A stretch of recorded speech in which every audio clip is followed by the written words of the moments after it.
Welcome to our channel. Today we how to budget for study abroad with TD Bank. Quick tutorial step by step clearly. Start by determining your overall budget for studying abroad.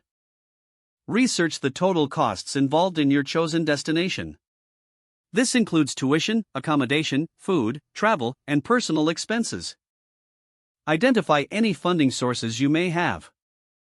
This could be savings, scholarships, or financial aid.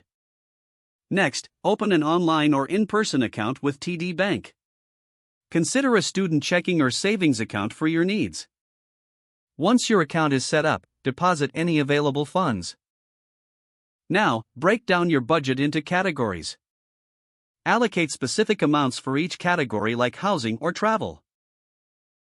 Use a budgeting tool or app to track your expenses. TD Bank offers various resources for budgeting that you can utilize. Make sure to set aside a small emergency fund.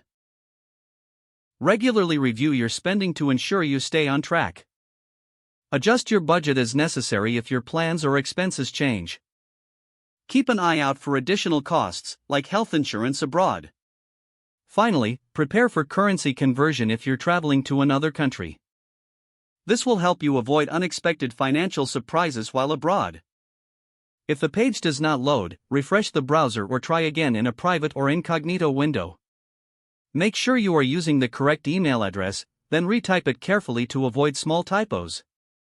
If your password is not accepted, use the reset option and create a new strong password you can remember. Check your spam folder for verification or security emails, then complete any requested confirmation steps.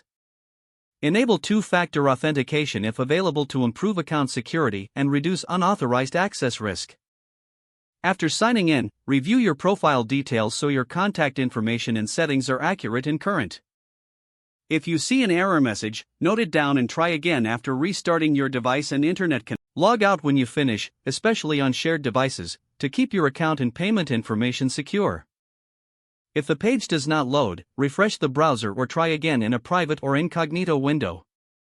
Make sure you are using the correct email address, then retype it carefully to avoid small typos. Don't forget to like this video and subscribe to our channel for more step-by-step tech guides.